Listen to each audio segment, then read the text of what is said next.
এই পর্যায়ে আমরা অ্যালগরিদম কি আর ফ্লো চার্ট কি এটা একটু জানার চেষ্টা করব। আচ্ছা, তো অ্যালগরিদম কোন সমস্যা সমাধানের জন্য ধাপে ধাপে নির্দেশনা দেওয়াকে, ধাপে ধাপে কি দেওয়াকে, নির্দেশনা দেওয়াকে অ্যালগরিদম বলে। আর চিত্রের মাধ্যমে কোন একটা প্রোগ্রাম কিভাবে কাজ করে তা নির্দেশ করাকে ফ্লো চার্ট বলে। ওই তো আমরা একটা প্রোগ্রাম বা একটা কাজ করার আগে লিখিতভাবে কিছু যে পরিকল্পনা সেটা হচ্ছে অ্যালগরিদম, চিত্রের মাধ্যমে যে পরিকল্পনা তাকে বলা হয় কি ফ্লো চার্ট।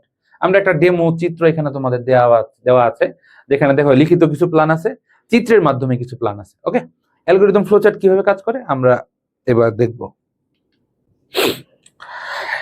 একটা রিয়েল প্রবলেম আমরা নিয়ে আসছি, দুটি সংখ্যার যোগফল নির্ণয়। আচ্ছা, সংখ্যা কয়টা আমার? দুইটা। তোমার কাছে একটা ক্যালকুলেটর আছে, তুমি দুইটা সংখ্যা কি করবা? যোগ করবা। তাহলে কি করবা প্রথম বলো তো? প্রথমে এই জায়গায় চাপবা সংখ্যা, ঠিক আছে না? চাপার পর আচ্ছা, তোমার কাছে একটা ক্যালকুলেটর আছে, তুমি হচ্ছে কি করবা? দুইটা সংখ্যা যোগ করবা। তো প্রথমত কি করবা? ক্যালকুলেটরটাকে স্টার্ট করবা, অর্থাৎ অন করবা। অন করার পর কি করবা? এখানে কোনো জিনিস, যেই জিনিসটা আমি যোগ করতে চাচ্ছি সেটা আমি এখানে ইনপুট করবা। তারপর ফাইনালি ক্যালকুলেশন হবে, তারপরে রেজাল্ট প্রিন্ট করব। কাজ যখন শেষ হয়ে যায় ক্যালকুলেটর আমি কি করব? অফ করব। এই যে আমার কাজের ধাপগুলো আমি বললাম, এটাই হচ্ছে অ্যালগরিদম। চলো আমরা দেখি কিভাবে করব এটা আমরা। তো অ্যালগরিদম গুলা স্টেপ বাই স্টেপ লেখা হয়। তো আমাদের স্টেপ 1 হবে স্টার্ট, যেটা আমি ক্যালকুলেটর স্টার্ট করব। স্টেপ 2 হবে আমার ইন,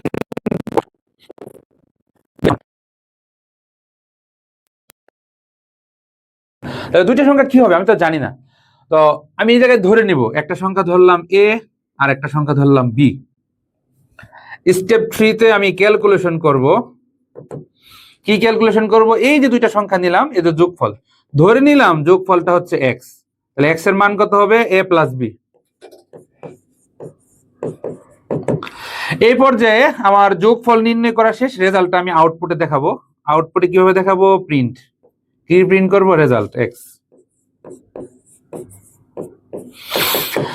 এবং ফাইনালি যখন আমার কাজ করা শেষ, আমি প্রোগ্রামটাকে শেষ করব, অর্থাৎ স্টপ বা এন্ড করব। ওকে, তোমরা সবসময় এই কাজগুলোই করে থাকো। আমি জাস্ট লিখিতভাবে লিখলাম প্ল্যানটা। আমি ক্যালকুলেটর যদি হাতে পাই কি করব? শুরু করব, দুইটা সংখ্যা ইনপুট করব। ইনপুট করার পরে যোগফলটা আমি নির্ণয় করব। যোগফল নির্ণয় করা শেষ, প্রিন্ট করব, কাজ শেষ করব। ওকে, এখন এই প্ল্যানটাই চিত্রের মাধ্যমেও প্রকাশ করা যায়। তাহলে চিত্রের মাধ্যমে যখন আমি এই প্ল্যানটা প্রকাশ করব, তখনই সেটাকে বলবে ফ্লো চার্ট। কি বলবে? Flow chart. চলো কিভাবে করব? আমাদের একটু রুলস আছে কয়েকটা, যে স্টার্ট আর স্টপের ক্ষেত্রে চিত্র হবে এরকম ডিম্বাকার, ইনপুট আর প্রিন্টের ক্ষেত্রে চিত্র হবে সামান্তরিক, প্রক্রিয়া বা প্রসেসের সময় চিত্র হবে হচ্ছে আমার আয়তক্ষেত্র। তাহলে এই জায়গায় আমার প্রথম স্টেপ কি আছে? স্টার্ট। এটার জন্য চিত্র কি হবে? তারপরে দ্বিতীয় স্টেপ হচ্ছে আমাদের ইনপুট। ইনপুটের চিত্র কেমন হয়? সামান্তরিক। তাহলে আমাদের ইনপুট। স্টেপ 3 তে আমার হচ্ছে প্রসেস বা প্রক্রিয়া। তাহলে প্রসেস প্রক্রিয়ার চিত্র কেমন হবে? আয়তক্ষেত্র।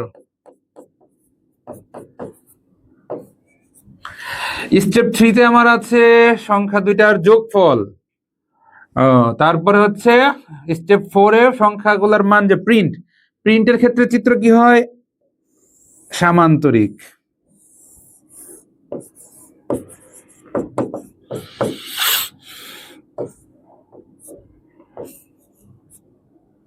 ফাইনালি পঞ্চম স্টেপ যেটা স্টপ করার চিত্র কেমন হবে? আমার ডিম্বাকার। এই যে আমাদের ফ্লোচার্টের কাজ শেষ। ওকে, তাহলে আমি কি করলাম? সংখ্যা দুইটা ইনপুট নিলাম, যোগ করলাম। এই কাজগুলাই লিখিত উপায়ে যখন লিখছি, এটাকে আমরা অ্যালগরিদম বলছি।